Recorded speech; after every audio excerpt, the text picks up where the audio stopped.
Hi friends, welcome to news pocket. మన భారతదేశం ప్రపంచంలో థర్డ్ వరల్డ్ కంట్రీ ఏం మాత్రమూ కాదు.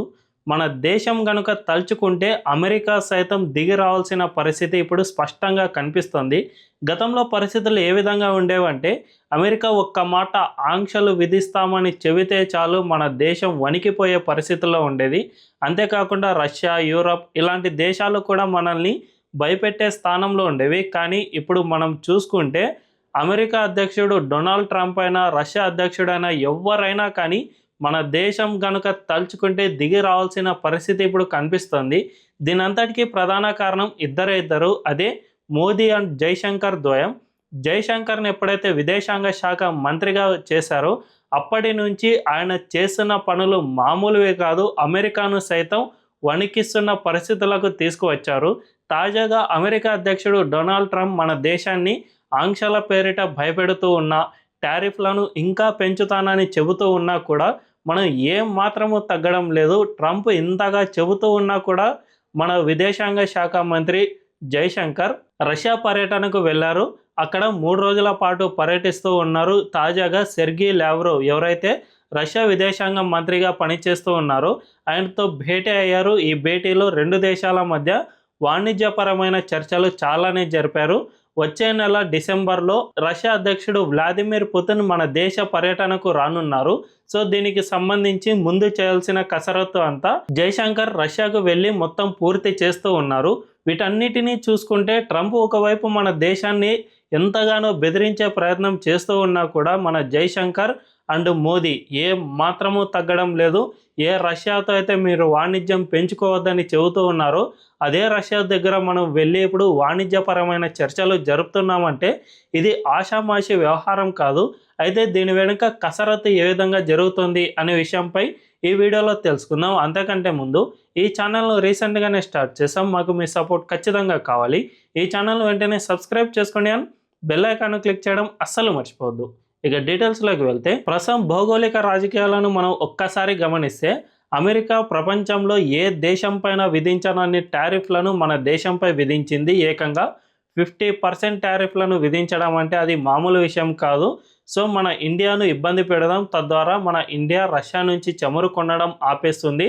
అంతేకాకుండా అమెరికా నుంచి ఫార్మ్ ప్రోడక్ట్స్ని ఎక్కువగా దిగుమతి చేసుకుంటుంది, అప్పుడు మాకు లాభాలు వస్తాయి అని ట్రంప్ భావించాడు. ఆ ఉద్దేశంతోనే ట్రంప్ మన ఇండియాపై 50% టారిఫ్లను విధించాడు. ఇది ఏ దేశం పైన ఇంత ఎక్కువగా విధించలేదు. జపాన్ లాంటి దేశంపై 25% విధించగానే ఆ దేశం అమెరికా దగ్గరకు పరిగెట్టుకుంటూ వెళ్ళి మరీ చర్చలు జరిపింది. కానీ మన ఇండియాలో అటువంటి పరిస్థితి లేదు. మీరు ఎన్నైనా విధించుకోండి, మేము ఏ మాత్రం తగ్గే ప్రసక్తే లేదు అని తేల్చి చెప్పేస్తూ ఉన్నాం.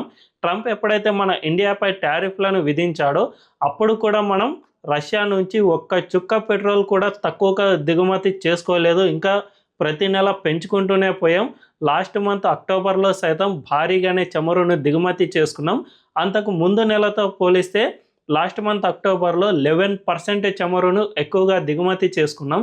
దీన్ని బట్టి చూసుకున్నా కూడా ట్రంప్ ఎన్ని బెదిరింపులు చేసినా కూడా మనం అస్సలు వెనక్కి తగ్గడం లేదు అని స్పష్టంగా అర్థమవుతుంది. దీంతోపాటు రష్యాతో మన దేశం ఇప్పుడు వాణిజ్య చర్చలు సైతం జరుపుతోంది. కాబట్టి ఇవి వచ్చే నెలలో రష్యా అధ్యక్షుడు వ్లాదిమిర్ పుతిన్ మన దేశానికి రానున్నారు. ఇక్కడ మోదీ, పుతిన్ ఇద్దరు సమావేశం కానున్నారు. ఈ సమావేశంలో చాలా కీలకమైన వాణిజ్యపరమైన అంశాలను చర్చించుకోవడం అండ్ కొన్ని ఒప్పందాలు సైతం చేసుకోవడం ఇలాంటివి జరుగుతూనే ఉంటాయి. సో ఈ విధంగా మన దేశాన్ని ఇంత స్ట్రాంగ్గా ఉంచగలగడంలో జైశంకర్ చాలా కీలకమైన పాత్రను పోషించారు. నిజానికి గతంలో పరిస్థితులు ఈ విధంగా ఉండేవి కావు. ఒక్కసారి అమెరికా గనక ఒక్క మాట చెబితే గతంలో మన దేశాన్ని ఎక్కువ కాలం పాలించిన కాంగ్రెస్ పార్టీలు భయపడి వణికిపోయేవి. ఇందిరాగాంధీ విషయానికి వస్తే ఒక్కసారి ఫస్ట్ టైం మన దేశంలో న్యూక్లియర్ వెపన్స్కు సంబంధించి పరీక్షలు సైతం జరిగాయి. పోఖ్రాన్లో అణు కార్యక్రమాలు జరిగాయి. ఫస్ట్ టైం దీన్ని నిర్వహించిన వెంటనే అమెరికాకు ఈ విషయం తెలిసిపోయింది. దీంతో వెంటనే మీరు ఆపేయకపోతే ఖచ్చితంగా మేము ఆంక్షలు విధిస్తామని చెప్పడంతో వెంటనే వీటన్నిటిని ఆపేసిన పరిస్థితి నెలకొంది. ఆ తర్వాత వాజ్పేయి ధైర్యం చేసి అమెరికా ఆంక్షలు విధించినా పర్వాలేదు, మన దేశం స్ట్రాంగ్గా ఉండాలి అంటే మేము ఖచ్చితంగా ఇలాంటివి చేయాలి అనే ఉద్దేశంతోనే వాజ్పేయి ఈ పోఖ్రాన్ అణు పరీక్షలు రెండవ స్టేజ్ అండ్ థర్డ్ స్టేజ్ మొత్తం కంప్లీట్ చేశారు. అప్పుడు గాక మన ఇండియాకు ఈ అణ్వాయుధాలు అనేవి వచ్చి చేరలేదు. ఇప్పుడు మన దేశం అణ్వాయుధాల్లో ఎంత స్ట్రాంగ్గా ఉంది అంటే అమెరికా ఆంక్షలను సైతం ఎదిరించి మన దేశ మాజీ ప్రధాని అయిన వాజ్పేయి స్ట్రాంగ్గా నిలబడ్డారు కాబట్టి మన దేశం దగ్గర ఇప్పుడు అణ్వాయుధాలు సైతం ఉన్నాయి. సో అదేవిధంగా ఇప్పుడు మోదీనే మనం చూస్తూ ఉన్నాం. మోదీ అండ్ జైశంకర్ వీళ్ళిద్దరూ కూడా అమెరికాను సైతం ఇప్పుడు ఎదిరిస్తూ ఉన్నారు. ఒకప్పుడు మన దేశం థర్డ్ వరల్డ్ కంట్రీగా ఆయా దేశాలు భావించేవి. మేము ఎట్టి పరిస్థితుల్లో ఒక్క మాట చెప్పినా కూడా భారత్ వణికిపోతుంది అనే సిచ్యువేషన్లోనే ఆ దేశాలు భావించేవి. నిజానికి అమెరికా అధ్యక్షుడు డొనాల్డ్ ట్రంప్ సైతం ఇప్పుడు టారిఫ్లను విధించడం వెనుక అదే ప్రధాన కారణం. భారత్ను మనం చిన్న జరికిద్దాం, ఒకవేళ టారిఫ్లను విధిస్తే అమెరికాకి అది ఎక్కువ నష్టం జరుగుతుంది అని ట్రంప్కు సైతం తెలుసు. కానీ భారత్కు చిన్న జరికిస్తే ఖచ్చితంగా ఆ దేశం మా దగ్గరకు వస్తుంది.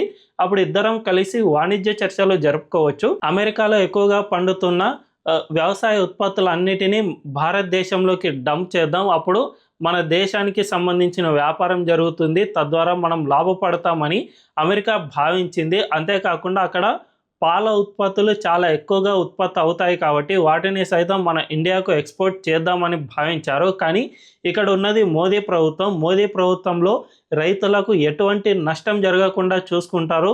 రైతులకు చిన్న నష్టం జరుగుతుంది అని భావించిన అమెరికాను సైతం ఎదిరిస్తారు. సో అదేవిధంగానే అమెరికా ఎటువంటి ఫామ్ ఉత్పత్తులను ఇక్కడ ఇంపోర్ట్ చేస్తే ఖచ్చితంగా ఇక్కడ రైతులకు గిట్టుబాటు ధర అస్సలు లభించదు. దీనివల్లనే రైతుల కోసం నేను స్ట్రాంగ్గా నిలబడతానని మోదీ గతంలోనే ప్రకటించేశారు. సో వెంటనే అమెరికాకి ఇప్పుడు వాళ్ళ భాషలో వాళ్ళకే మనం సమాధానం చెబుతూ ఉన్నాం.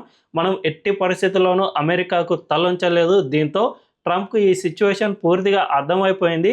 తద్వారా మన దేశంపై విధించిన టారిఫ్ల వల్ల అమెరికాలో ద్రవ్యోల్బణం విపరీతంగా పెరిగిపోయింది. ఏకంగా 3% వరకు మన టారిఫ్ల ఇంపాక్ట్ అక్కడ చూపించింది. దీంతో డొనాల్డ్ ట్రంప్ ఇప్పుడు దిగి రావాల్సిన పరిస్థితి ఏర్పడింది. తాజాగా ఏకంగా 200 ఉత్పత్తులపై టారిఫ్లను పూర్తిగా తొలగించేశాడు. వీటిలో ఎక్కువగా మన ఇండియా నుంచి ఎక్స్పోర్ట్ అవుతున్న స్పైసెస్తో పాటు నట్స్ ఇలాంటి ఉత్పత్తులపై పెద్ద ఎత్తున టారిఫ్లను జీరోకు తీసుకువచ్చారు.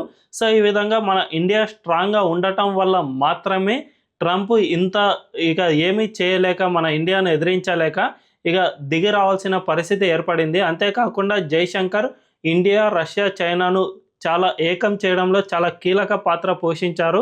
అండ్ రష్యాతో సంబంధాలను ఎక్కడా కూడా తెగదెంపులు చేసుకోవాల్సిన అవసరం లేదు.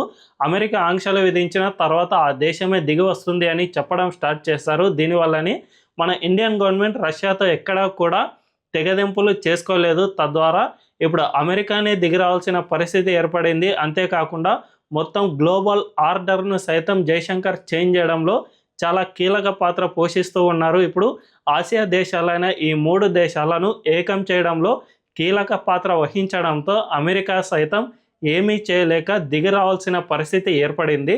సో ఒకప్పుడు మన దేశం అమెరికా ఆంక్షలకు భయపడి వెంటనే ఆ దేశంతో చర్చలు జరపాల్సిన పరిస్థితిలో ఉండేది. కానీ ఇప్పుడు ఆ విధంగా అస్సలు లేదు. అంటే అందుకు జైశంకర్ అండ్ మోదీ చాలా స్ట్రాంగ్గా నిలబడమే అని స్పష్టంగా అర్థమవుతుంది. ఈ విధంగా మనం ఒక్కసారి మన నాయకత్వ పటిమ అండ్ స్ట్రాంగెస్ట్ నాయకత్వం అనేది ఉంటే అమెరికా లాంటి దేశాలు సైతం మనకు దిగి రావాల్సిన పరిస్థితి ఉంటుంది అని మోదీ జైశంకర్ ద్వయాన్ని చూసే మనకు అర్థమవుతుంది. ఈ వీడియో కనుక మీకు నచ్చినట్లయితే ఖచ్చితంగా మా ఛానల్లో సబ్స్క్రైబ్ చేసుకుని బెల్ ఐకాన్ను క్లిక్ చేయడం అస్సలు మర్చిపోవద్దు. Thank you.